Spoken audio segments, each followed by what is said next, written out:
Hey, why do you want to own and run a business? Is it because you want life on your terms? You want to get rich? Is it because you want to fast track your way to the top? Maybe it's because you want to be in charge, have more control. Maybe you want to be in a spot where you can tell other people what to do.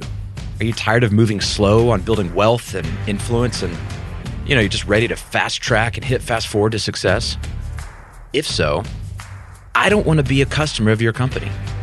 Because if those are your reasons for owning a business, then it's all about you. And no one wants to follow a leader whose purpose is to just build their own empire. From the Ramsey Network, this is the EntreLeadership podcast, where we help business leaders grow themselves, their teams, and their profits.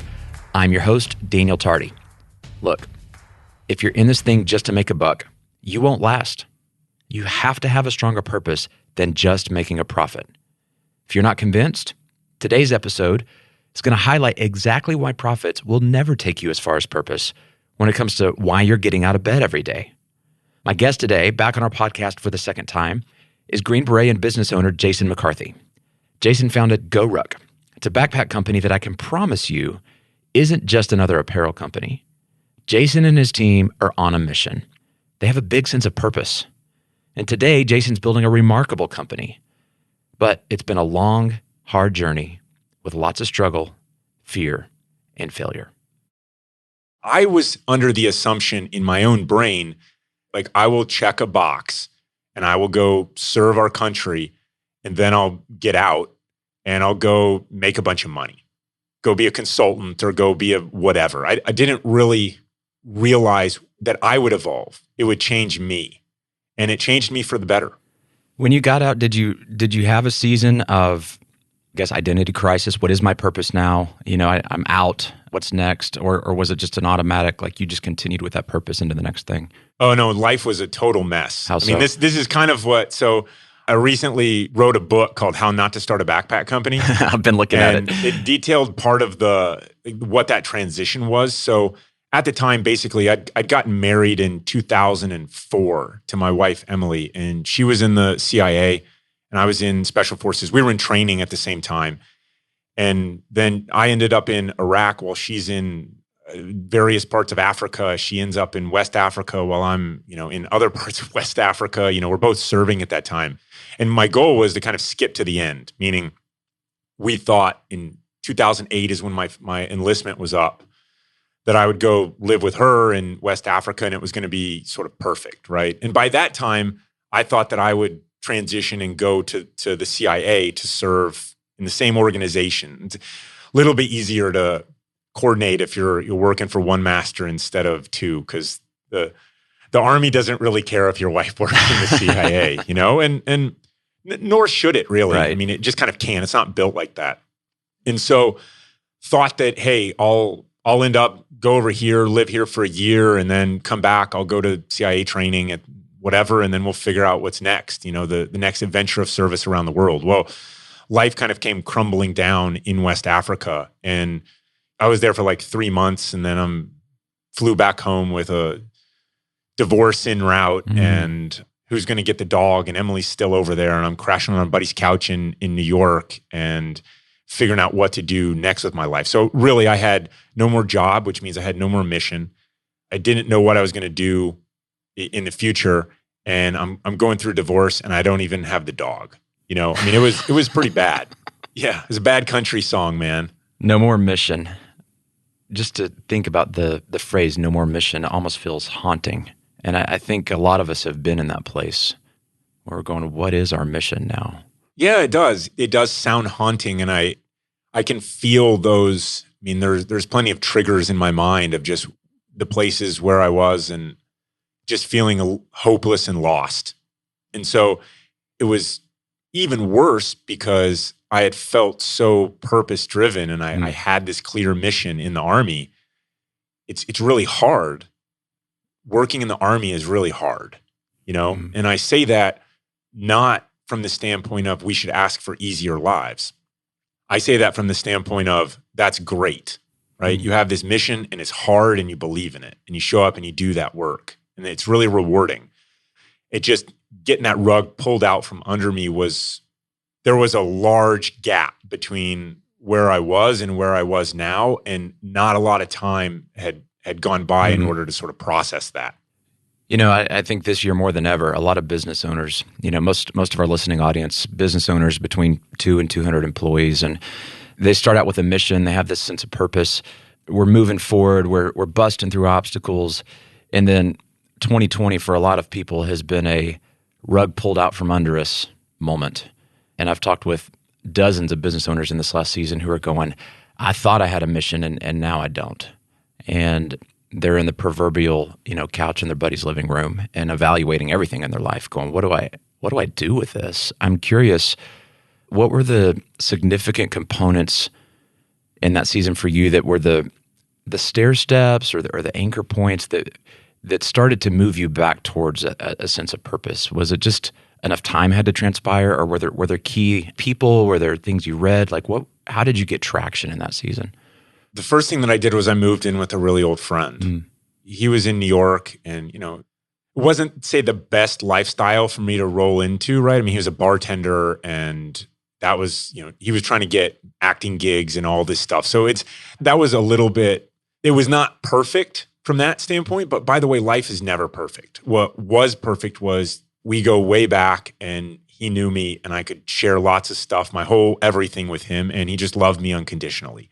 I mean, by the way, that's what a dog does for you. So get a dog, But really, at that point, it just takes time. I mean, there are certain things that you can do. The best thing you can do is just keep moving. And yes, sometimes you have to make sure you're going in the right direction. But in the absence of even knowing what that looks like, I dare say that moving in the wrong direction is better than just standing in the middle of the road hoping that the world changes. That feels like the world is spinning and it's spinning you backwards. And, I started applying to business schools at that time, didn't really know how that was going to turn out. I'd already gotten a few no's. So I applied early to a bunch of schools, 3 schools specifically. I'm not going to list them, even though I'd love to. I've gotten over it, right? But luckily, it was one of those things where I got accepted into Georgetown's business school and was just really grateful. And that sort of was it's kind of, if you keep fishing, you'll eventually catch a fish. And so it really was just about keep getting after it and trying new stuff. And, frankly, stuff that would usually take me now a couple hours would take me weeks. I mean, do an application to a business school, it's not that hard, right? But it took forever. It just thinking and hemming and hawing and, wringing my hands and stuff, and just generally accepting that it was okay for me to just kind of not do that much, right? I just wasn't in the right mindset. It makes sense to me, though. In a season of my life where I was dealing with a broken period, couple years of not having a mission, it was extremely inefficient. You stumble and you falter, and it doesn't feel like you're gaining ground quickly because you're questioning every step, and you're taking, like you're saying, because you're not. 2 hours drags out into 2 weeks, with a lack of mission. I noticed in all those experiences, you mentioned unconditional love, being with somebody who knew you, putting yourself into an environment at Georgetown where you're around other people who are moving forward. In all those experiences, you were avoiding isolation. I think isolation is one of the biggest enemies when we don't have a mission.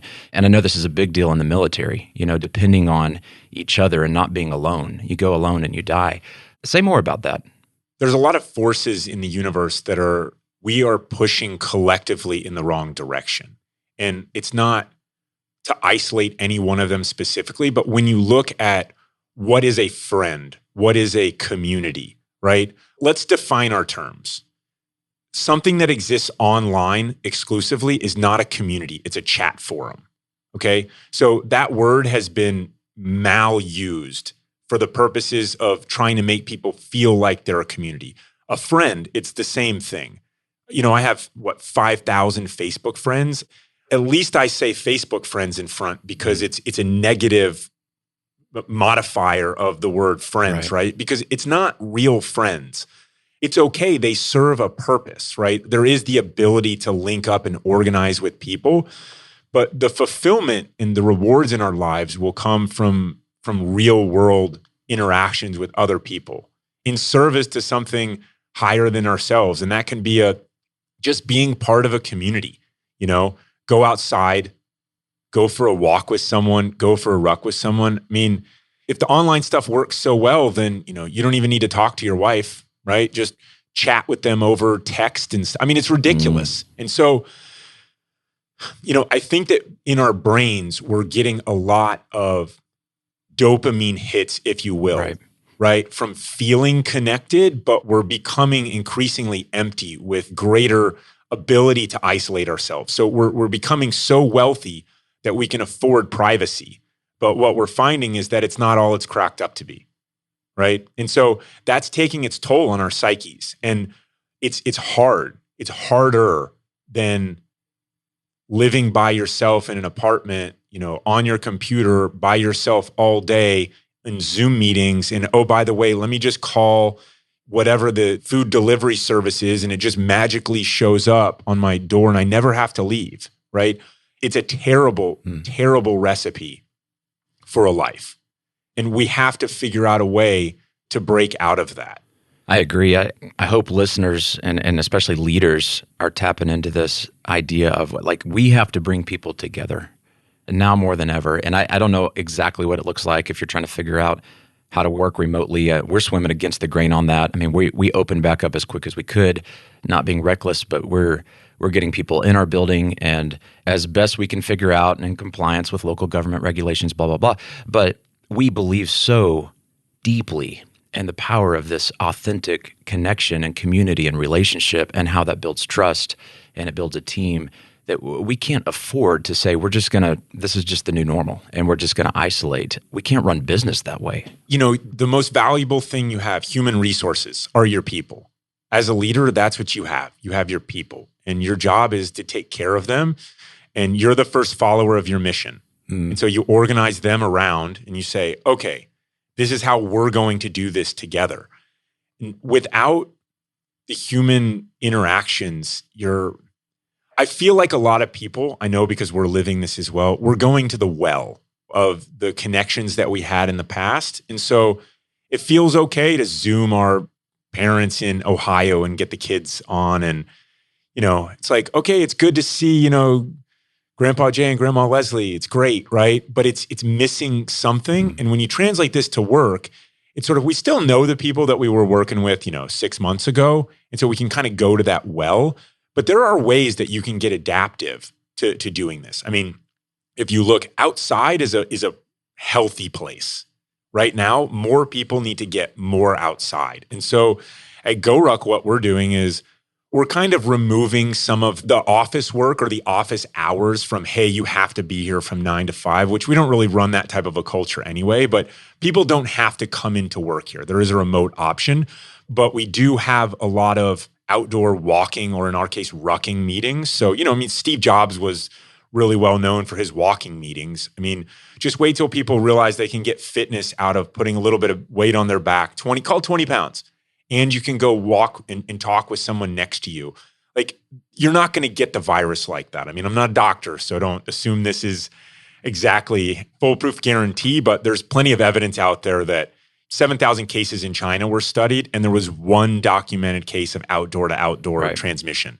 In 1918, they put the kids outside in schoolhouses in their winter clothes. They said, hey, kids, sacrifice and suffer in silence because it's cold out, but this is what we've got to do. There was not one documented case of kids getting, the flu back then. And so there's ways to adapt to this, but the point is that as a leader, you need to continue to establish these connections. And I just don't believe that online connections are strong enough. I think you're going to build a network of mercenaries, and that's just not what you want. I agree. Well, and I think in what you're saying there is that health is more than just not getting the virus. I mean, there's so many aspects to health, so we need to pay attention to that aspect, but it can't be at the expense of all the other things that matter. Yeah, I mean, there's a lot of stuff out there. Your emotional health, I mean, hypertension is up, depression is up, loneliness is up, and this is significantly up over generations now. And it's a really big problem. And guess what? The pedometer in your watch and those things, the health scans that you get and the pills that they give you to solve this problem, they don't work. no doctor actually solves anything. They give you something so your body can solve it. That's how it works, right? And what we're missing are these kind of, however you want to view spirituality, we're missing these spiritual connections, these kind of magical interactions, because humans are social animals. We are designed to be in a pack around each other. When we starve ourselves of that, it's really hard for the metrics of the world to say, hey, you need to eat dinner and talk to the person across the table from you. Put your phones down. You need to go for a walk after dinner.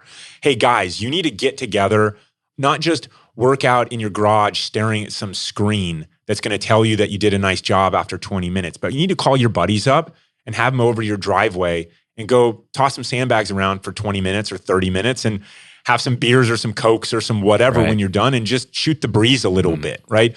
There's no money in that, right? So marketers are not out there saying, hey, you've got to go do this. It's not for sale. These best moments in life are just not for sale. You have to share them with other people. And so some businesses are built around getting people together and that's great, but you still have to take the responsibility to do it. And it's not top of mind. We've created a culture of buying stuff and you just can't buy that. I love that. I couldn't agree more. I'm also thinking about when we're leading teams, that's also true that some of the most meaningful team experiences that build trust, that build unity, that make us feel safe to depend on each other are extremely high drag if you're just measuring the bottom line. They're not experiences that if you're looking at operational efficiency, you would design into the machine and say, hey, let's take an hour and a half and just go for a walk and just catch up. And maybe the whole time we're not talking about work, we're talking about your family and how things are going. And you and I know the bonds that are created and the trust, ultimately there is an ROI on that.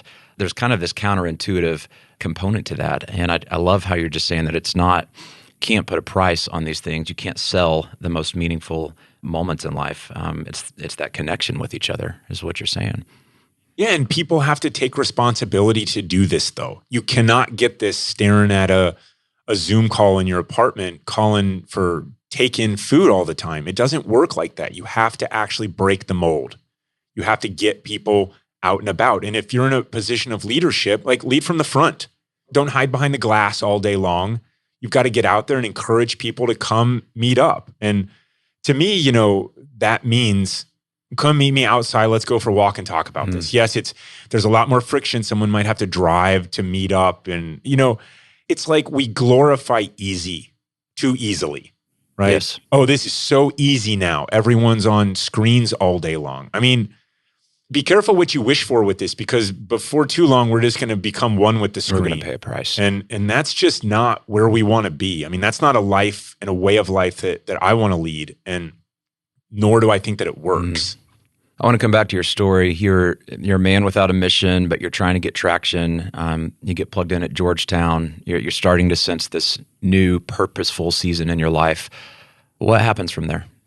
Oh, no, it was still very messy. Okay. So Emily had moved back from West Africa, and we were still kind of fighting over the dog, and we were separated. And I was at Georgetown and kind of trying to pretend to people at Georgetown that my life wasn't messy, and kind of going to class and making new friends, but still very reserved, wasn't ready to just throw myself into anything, because once you get hurt, you don't want to get hurt anymore. So, it just created some distance for me, except between me and the dog. I did end up getting the dog. It was the nicest thing anybody ever did for me, was when Em gave me the dog. Java was his name. And so I am moving forward by the world's standards, but what's that worth, right? I mean, I'm in the process of getting an MBA at Georgetown. Great, right? You know how much that meant to me at that time? A little bit. Not a ton, a little bit. It was something to do, right? It was some structure in my life. It could have just as easily been, I dare say a construction job would have been great for me as well. Would you say it was a distraction or a drug or form of therapy to keep you just moving forward? Yeah, of course. It was just the structure of you need to show up and do this thing. Now, the part that was lacking for me was any type of physicality, right? So that's why I said, a construction job would have been really good for me too, like something to take my mind off of my mind.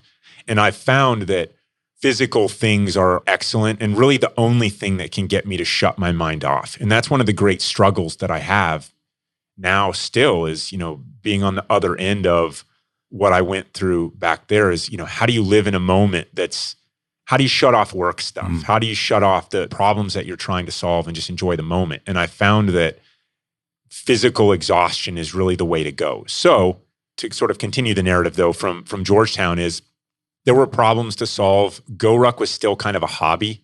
So I was incubating it, but it was not something that I knew how to do. I didn't know anything about manufacturing. I didn't know anything about starting a business. I didn't know anything about any of operational stuff. I didn't even really want to be in business. It was just kind of a distraction and a hobby. At that time, was it just backpacks, or were you also thinking about this challenge concept? It was only the rucksacks, the backpacks. And they didn't come out until May of 2010, which was the very end of my first year of business school. So there was some work on them, but I could not speed it up. And I wasn't really in a position to. Even more cash necessarily couldn't have sped it up. I just didn't know how to do it. And so there was a team that was in Montana that was working with me to build some prototypes, but then those prototypes had to get to scale manufacturing. And that was a completely different thing. I had to start completely over with a manufacturing shop. I didn't know any of this stuff, And so there were just huge gaps because it wasn't an emergency for me, so to say, because I was in business school, but my emergency was not anyone else's priority. And so time was a blessing. It really was. And a lot of things were going on in life at that time where having Goruck to incubate while I was in business school was good. If all the pressure would have been on business school, that would have not been good. If all the pressure would have been on Goruck, that would not have been good. Hey guys, it's Daniel. I've got a question for you. What do you really want for your business? When you stop and you think about the future, what do you see? What do you hope for? What is it that you really want? Do you want to build a legacy that lives beyond you? Do you want the thing that you've worked so hard to continue to grow and make an impact in the decades to come? I hope you do. Well, if you do, we want to help you get there. There's one thing you need to get there, and that is a plan. You don't have a plan, you don't get where you want to go. We all know that's true.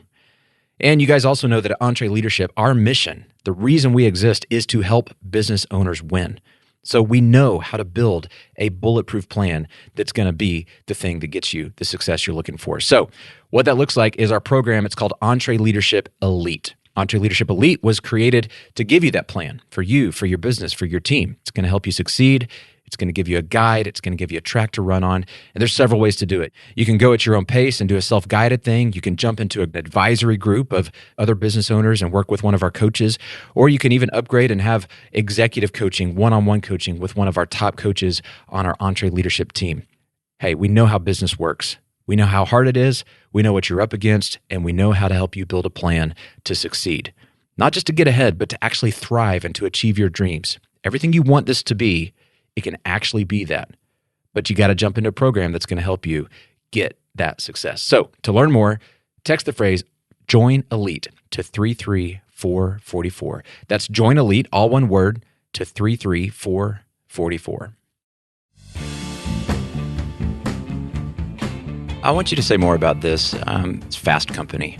I mean, they have good articles, and I enjoy there's some mental candy in there, but the concept, we should go fast, that to be truly successful, we go from 0 to 100 in a nanosecond. The benefits of going slow, the crock pot, the barbecue, letting it go low and slow and marinate, and the flavor and the richness that comes out on the other side of that. What were the benefits for you? Why do you say it was a good thing that it didn't go fast? I learned a lot in that process that has benefited me since. So I learned about every facet of the business. I had to consider every facet of the business. And, Goruck, it's impossible to remove the special forces way of life from my thinking and how I approach problems. And it's called tactical patience, right? There's this idea that, there's the bad guy. You go rush into the house. You go fast, fast, fast, fast, fast all the time. Well, that's not really how it works. I mean, there is a time for that. But over the course of a career, the best soldiers are not 18 years old. They're not 22 years old. They are very seasoned. I mean, you start to get to be around 30. If say you've been in for a while, 10 years in special operations, you're probably this perfect combination of mental and physical in terms of your ability to still lead troops into battle. And that's 10 years of doing that work, right? And so your job is to mentor people along the way. And what you learn is you learn when not to pull the trigger. That's tactical patience. You learn when not to storm into the house because you've got a weird feeling about it. You learn when not to get other people killed. And the translations to business are pretty straightforward like that, right? I mean, if things go slower, then you're able to kind of make decisions with a little bit more thought behind them. And out of the gates, I mean, the planning is vital. You do need to have a plan for a business to start a business, but it's going to evolve a lot. And so your ability to evolve with it, to learn as you go, if you're going on hyperdrive, I hope it's not your first time and that you think it's always going to be like that, because rocket ships don't really happen in a sustainable way. And the good idea that you think you have to race the world on, I mean, everybody's going to see this idea and they're going to come after it and they're all going to get it. I mean, I just don't see that.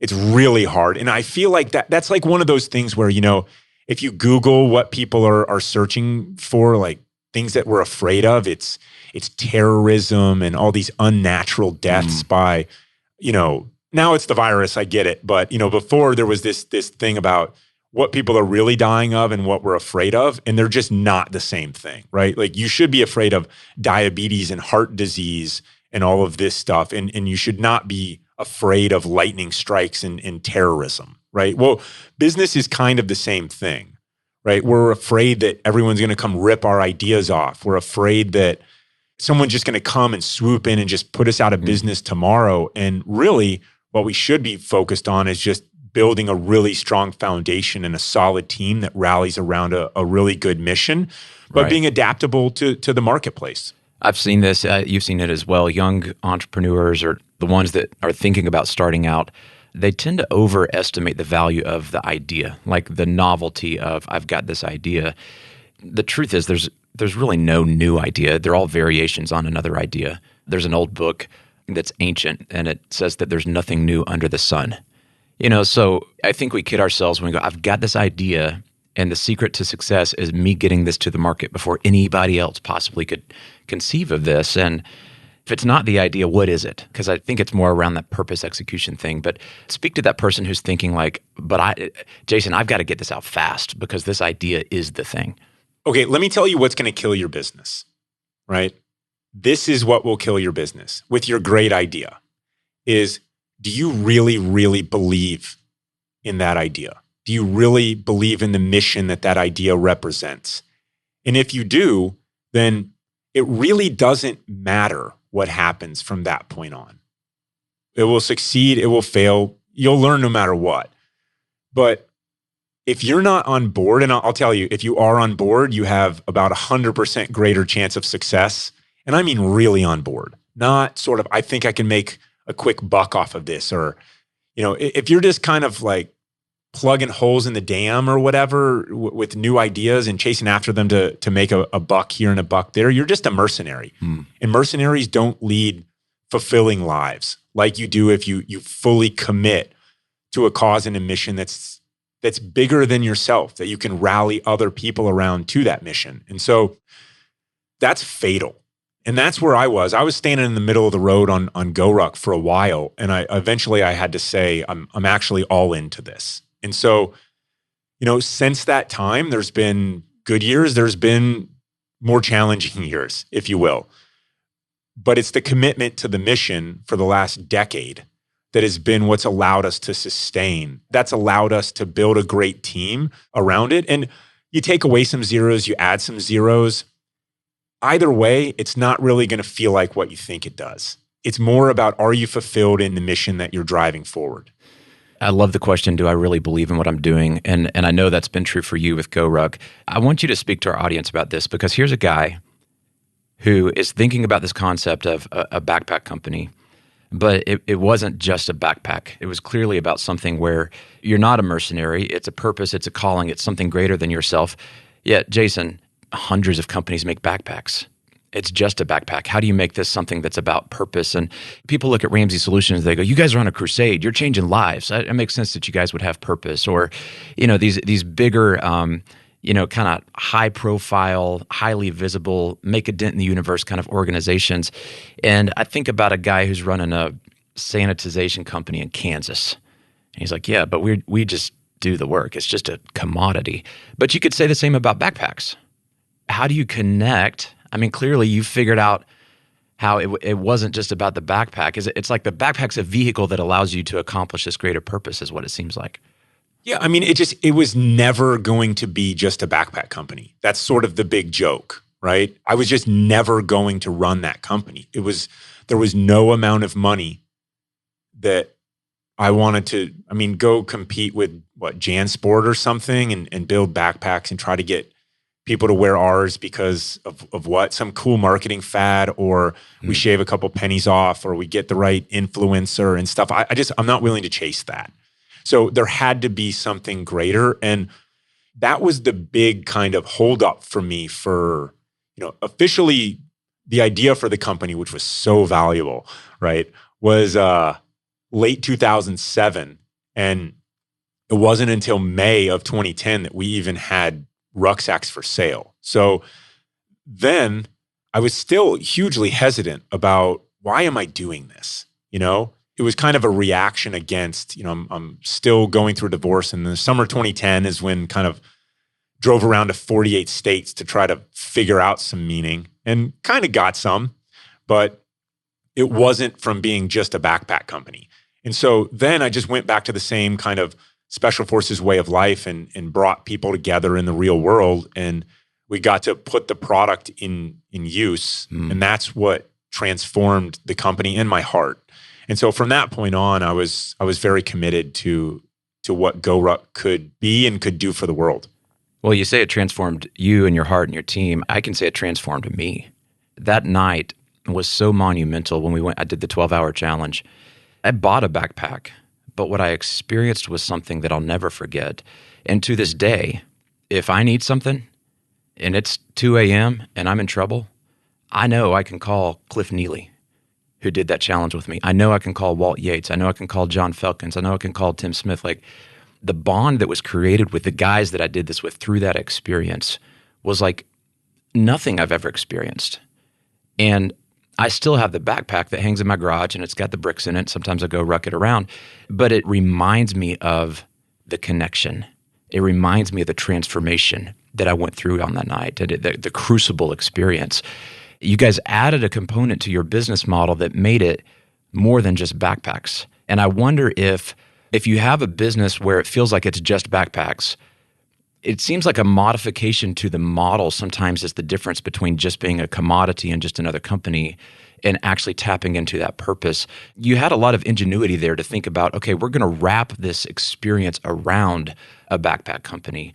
Speak to our small business audience about this out-of-the-box thinking and how you connect experience to a product or service that helps you tap into that greater purpose. Yeah, the first thing that you do is you do it, right? Figure out what, and it doesn't have to be, hey, this has to be a revenue-generating, experiential type thing. It's just, you've got to do something for your people to be in this experience of spending all this time at work with these other people. Everyone's easier to work with if you do something great with them. This is a challenge that everybody faces, especially when you're building a team, you're an entrepreneur. How do I get and keep everybody on the same page? Well, create experiences for people to go through. And trust falls and stuff sound great, and you block it off in the calendar and you say, man, that's really expensive. Do I need to do that? And we've never done that at Goruck per se, but we've also, have kind of the built-in stuff where we get together, we go for rucks on Wednesday nights and we work out together Friday mornings, and not everybody shows up all the time. But you got to bring things to the real world for people. It's a little bit of outside of work. And, it's a little bit messier with Goruck because there's an event side to our quote business and there's a gear side, but the event side is really about building a community. And so the business that's the real work is inventory management and cash flow and the selling of wares, selling of rucksacks and the other stuff that we build now. And the community side is what kind of unites us consistently. And so it's a consistent thing that we have where people know what our Northern Star looks like through the experiences that we put on. So I just encourage people to do something and get behind it. People and founders, whatever, they think that, well, people won't like this, or, there's always the guy that's going to complain at the very beginning because, of whatever, right? It's not about that. Get the people who want to come. You want to go for a hike once a month? Great. Go for a hike once a month. Tell people you're going to go and invite them. It's a really easy way it's a simple way to get more people to show up than none, right? Go do something and invite them. And over time, what'll happen is the people that show up will probably become, the bonds will strengthen, they will deepen, and that will become contagious. Well, and I think it has to be authentic to who you are. We think about the stuff like trust falls and you go, that sounds cheesy. It might be cheesy because it's inconsistent with you. I think about our founder, Dave Ramsey. He's a gun guy and he's often inviting us like, let's go shoot this weekend. Saturday morning, I've got some land, let's go out here and shoot. Or he's a water skiing guy. He's got a lake house and he'll invite people down and say, let's just come down and get on the boat and goof off. So those things make sense because that's Dave Ramsey. That's who he is. He's not coming over here and doing something that's like, well, we heard that doing a trust fall or fill in the blank cheesy objective, is something we should do as a team building exercise. Because if you're starting with a team building exercise, that's the wrong starting point. And Goruck and rucking around with bricks in your backpacks it's a part of your DNA as the founder, and it's a part of the DNA of the organization. Yeah, those two meld over time. You create the culture through action. And so, what happens then over time is if the founder is a gun guy that likes to go water ski as well, you end up getting, that's a broad net, right? I mean, this isn't a super exclusive thing. I mean, some people might not want to go shoot guns. Some people might not want to go water ski. But if you get someone in charge, whatever it is that you enjoy doing, invite people to come and see you in your native environment where you enjoy it and show them what your passion looks like in that world. And that's always fun for people. I mean, it's to see how people live their lives and how they spend their time and where they spend their time and what they're passionate about. That's fun for me to see of anybody, whether they're a boss or whether they're not, right? And so you can get people on board with you, go spend some quality time with them like that, whatever you like to do. I mean, we can't just prescribe it here, right? I mean, You have to be true to yourself. And in those, that's why you're in charge. Yeah, you've got to be excited about it. Well, and I think it's great for continuing to nurture and build the relationships with the existing team. I want to hear about your team building process and how you hire people. What are you looking for when you're bringing people on board? Because you have such a strong purpose. It's a mission. You're not looking for people that can just sew. You're not looking for people that can just run a marketing campaign. Is it typically former military? Is it people that have had an experience with your product? How much does that show up in the interview process? Yeah, I mean, it shows up a lot. It's a little bit different from the first girl I ever hired, Polly Brown, God bless her. It was like, a friend of a friend, and we met up, and she had just gotten out of college and needed a job, but had just a great attitude, right? I mean, just a big smile, and she had a dog, and I had Java, and lo and behold, I'm like, okay, when can you start? Because I didn't know what I needed, but I knew I needed someone else to come in, and it was basically attitude was everything. Can you kind of solve problems? Okay, you're smart. I get it. You've been to school and stuff. That's great. You have a good attitude. Awesome. That's a great starting point because I don't even know what we need yet. As we've matured a little bit more, you don't want to suffocate people, but you do have to manage expectations a little bit more. Like everybody doesn't get to do everything. And that's how people are more successful. So this is kind of what the job is. This is the scope of the work that we're doing. But those are kind of more technical.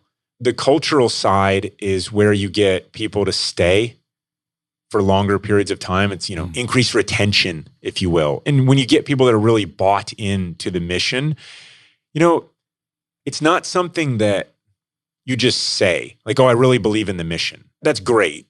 but how does that manifest? And so you say, okay, well, do an event. Have you tried rucking?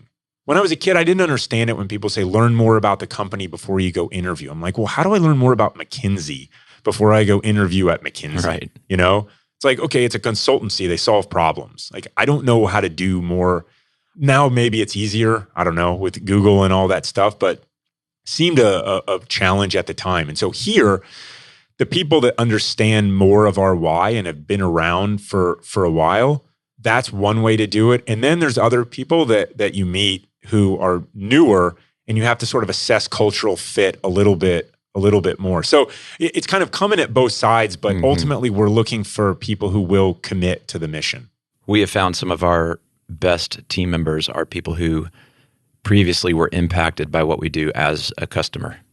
That's what you're saying. It's changed their life to some degree, and they have a passion that is fueled out of an initial transformational experience they have, and then they want to be a part of the crusade as they come on board as a team member. I've seen that too. Sometimes that leads to someone not being a great fit though too. How so? Well, it's still just, you have to give someone their left and right limit. I mean, passion is not enough.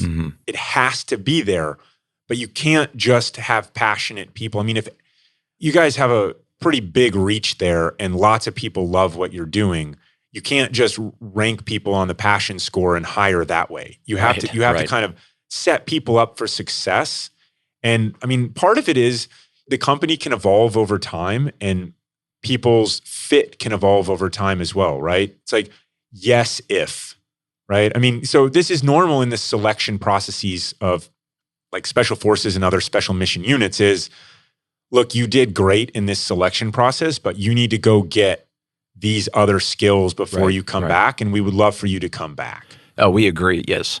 I mean, because you're talking about the blend of passion for the mission and skill. And I think you're hitting on a great point, which is you can't just look at that passion and then you got somebody that's an idiot and they don't have any skill and they're reckless, but they're all in on your mission.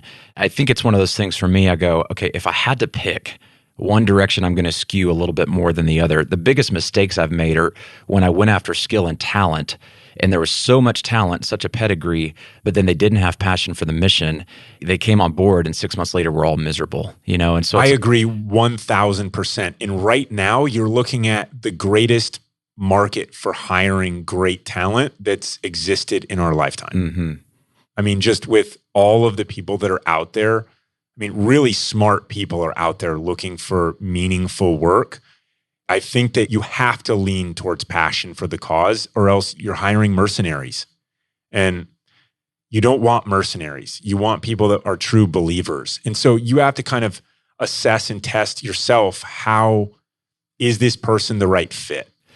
You guys make one of the coolest products. And for people that don't know, they don't cut any corners. I mean, these backpacks, this apparel, first of all, they're bomb-proof. I mean, you can't destroy them. They're triple-stitch, reinforced, made in America. I mean, every aspect, that the zipper, the liner, the pockets. I mean, these guys have thought through everything. And this thing for me is one of those, like, if the house is burning down and I can just grab a couple things after the kids, of course, you know, like I want to grab this because it's such a incredibly made product, and the experience that I had with this was just so meaningful for me. So you guys need to check out their stuff. It's fantastic. Going forward, Jason, what is the biggest challenge today, and what is your vision for the future of Goruck as you guys are scaling? I know the book's coming out. I know you guys are continuing to make great apparel and do these events. What's the vision? Where do you see this in 10 to 15 years from now? Yeah, so I think the threat to us is that we just start running Goruck like it's a business. Hey, we have some great products. That's awesome. People know that we do this other cool stuff, but we can just really manage the business, right? Dollars and cents and profit and ROI and all of that stuff. And as we've evolved, I mean, there are times where you have to get, I mean, this year specifically in COVID, you have to get pretty tactical pretty fast because the business was changing before our very eyes, right? I mean, travel gear way down, training gear way up, events, not so many this year. Right? Participation numbers of events way down. So we had to pivot a lot of stuff to just sort of transform the business a little bit, just what we were focused on, if you will. And that leads to tactics really quickly. Like, this is how much money's coming in. This is how we're doing. Mm. This is just kind of a microcosm to say, though, that you have to keep aligning around the mission of the company. And for us, it's really building communities, getting people to put a rucksack on, find some friends, and embrace the suck. That's what will build meaningful communities for those people. It's really impossible to measure effectively. I mean, what's easy to measure is sales. You can measure it every day because they come in or they don't. But aligning around that and how to continue to keep that as our Northern Star and put more metrics around that. So I've kind of gone back to the drawing board on some of that. Part of it is how to get more media out the door that represents the brand, and then how to engage other audiences out there. This is a great example, trying to reach like-minded people that want to make a difference in the world and talk about our story. And maybe that's inspirational for people. We hope it is. But through partnerships, and as media generates more stuff, whether it's books or a documentary or stuff like that, it's more stuff to talk about on other people's platform. And the other is just kind of community building fitness software, if you will, an app that would manage the community and activity out in the real world. Because that's really, for us, technology is a tool. And right now, everything is going online, right? Everything is just, how many friends do you have on Facebook? And you can scroll on Instagram all day long, and it's not working, right? It's working to keep you on those platforms, but it's not delivering fulfilling, meaningful lives for us. And we want to push people to go outside together in the real world and sure, push some sandbags and some rucks around, but talk to each other, right? I mean, and that's really a really big deal. I mean, that's the continuation of the service element that I feel from having joined the Army and gone through that. I was on a small special forces team, right? And you get really tight. You work out with the guys, you go to war with the guys, you eat with the guys, your families get to know each other, you love each other because you spend time together in the real world and you're aligned toward a mission. And so we want to bottle that up and inspire and empower people to do that for themselves in the real world. And I don't want this to feel like it's some silver bullet, because it's not. It doesn't have to be complicated either, right? This isn't something where you got to wait for the perfect moment to have 2 or 3 buddies over to your driveway. Like just get going and get started. So we're making investments in the media side and on the community side. And both are kind of designed around bringing more people into the community. I have to imagine in the season when an entire line of business on the event side is put on pause. Hopefully it's coming back soon. I have to imagine there's a temptation when you're thinking about your cash flow and profit margins. I know your product could have more margin in it if you guys cut a few corners, and probably could cut some corners that most consumers would not even notice. You guys are not the cheapest, but you're the best.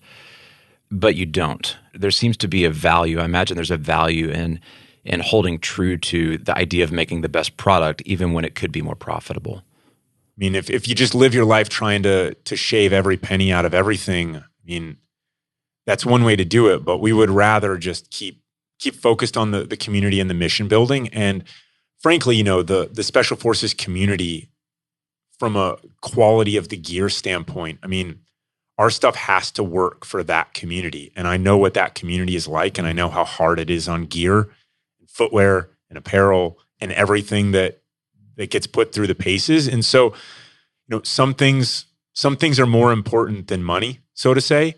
And for me, it's just the reputation of Goruck. I have told a lot of my story of my past and my association with Special Forces and the Green Beret community. And at least at a minimum, I owe to represent that really well, and to do it not just with words, but with the actions of the products. And so that's just something that is just a non-negotiable for me and for us culturally now. I mean, 10 years later, the team knows really well that we're just not willing to cut corners in order to, shave a couple pennies off of whatever.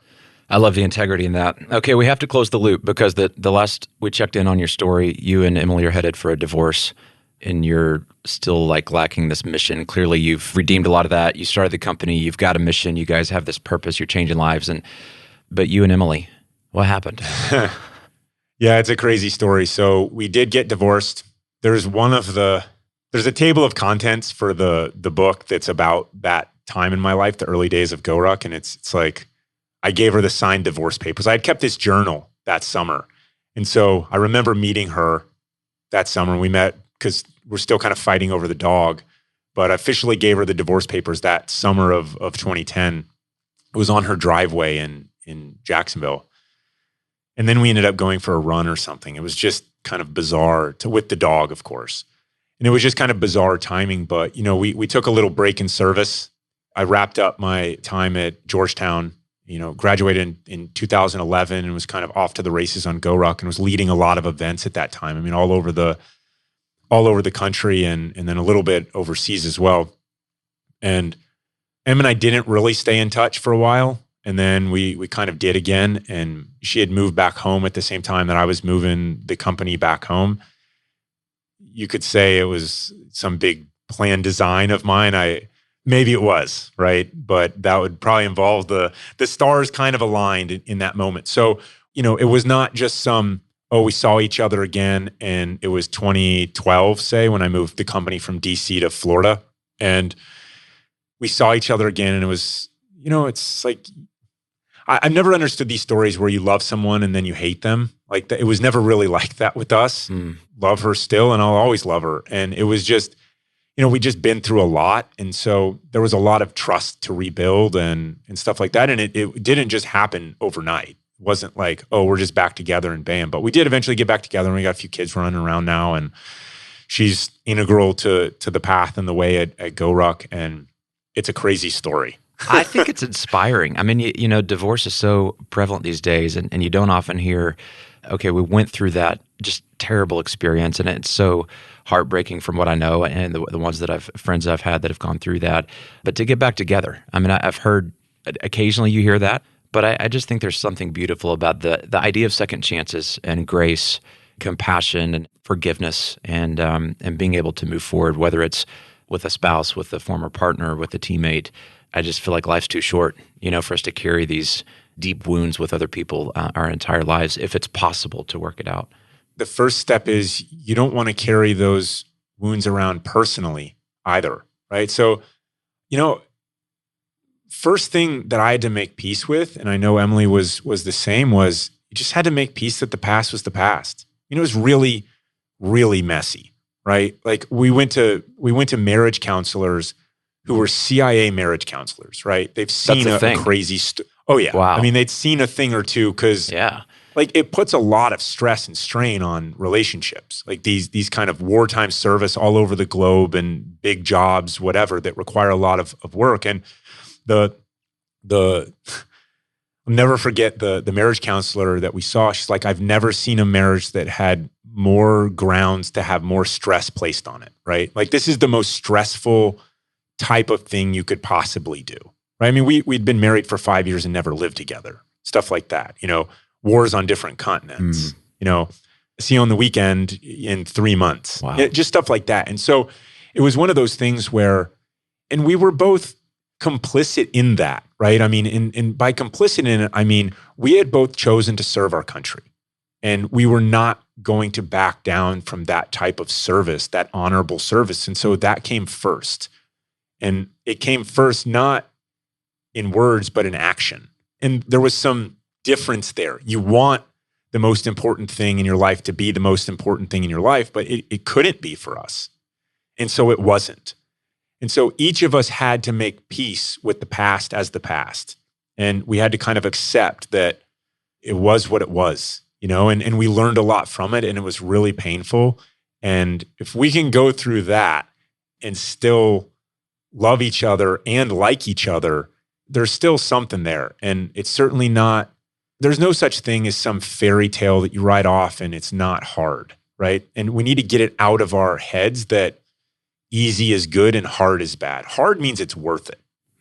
So just keep putting the time and the passion and the energy into the hard things, and you'll get a lot more out of it than constantly chasing easy stuff. Jason, I'm so inspired by your story and what you guys are doing with Goruck and the mission. So many of our listening audience, a couple 100,000 small business owners out there hearing this, going, okay, it is hard, so I guess it means it's worth it. but give me some encouragement going forward. If you had one thing to say and in your final thoughts here to our audience to encourage them, to embolden them, what would it be? Essentially what you've said, like I feel like what we need to do is just band up philosophically as leaders. And we need to say, look, our job, this is supposed to be hard, right? Don't fall for the sirens. Like, don't start drifting towards those rocks or else the ship's going to crash and everyone on board's going to die. This is supposed to be hard. And you have the license from time to time to sort of say, damn, this is a lot harder than I thought it was going to be. That's okay, right? You have the license every once in a while. You know, it's natural. You feel a little bit sorry for yourself. You feel like, man, I didn't deserve this or whatever, right? And have your moment and move on, right? I mean, tomorrow is a new day and you need to pick yourself up and you need to get back on the horse and you need to keep going forward and you need to do that for yourself and for your team. But the mindset is everything. You have to know that this is hard. Every once in a while, it's going to be a little too hard. And tomorrow is a new day. And pick yourself up and lead from the front again. I love it. Jason McCarthy, incredible words. Thank you for the encouragement. Thanks for the service that you've provided our country and are now providing to so many people through the story of Goruck and the experiences you guys create. I'm excited about this book, and I got to tell you guys, I'm a big Kindle guy and an Audible guy, but this is one of those books you need to get the hard copy because it's got a bunch of cool actual images of Jason's journaling all the way through the years early on when he was building the company, and it's really neat to see, like, in your handwriting and little sketches and things that you were thinking about. You can just see the genesis of this thing. It's super inspiring. So tell people where they can pick up the book and how they can learn more.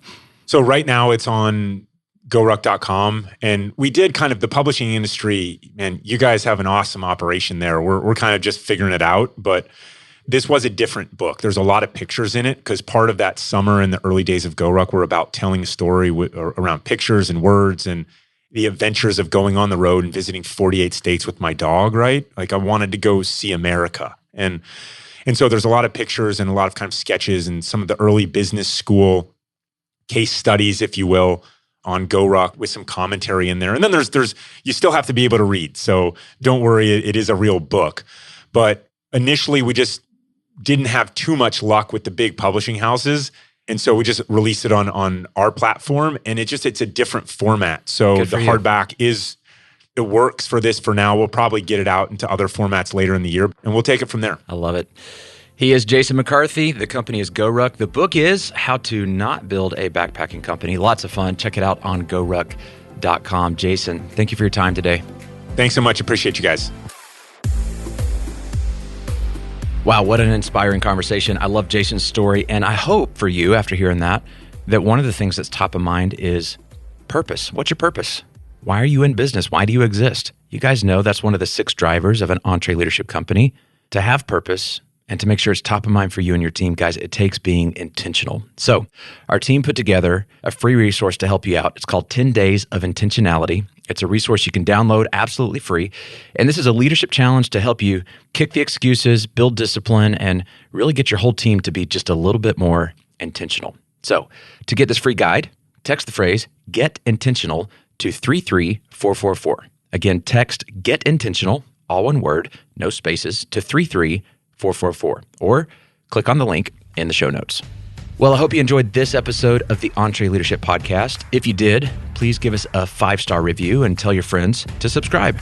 And for a chance to win a $25 Amazon gift card, you can review this episode by clicking the link in the show notes.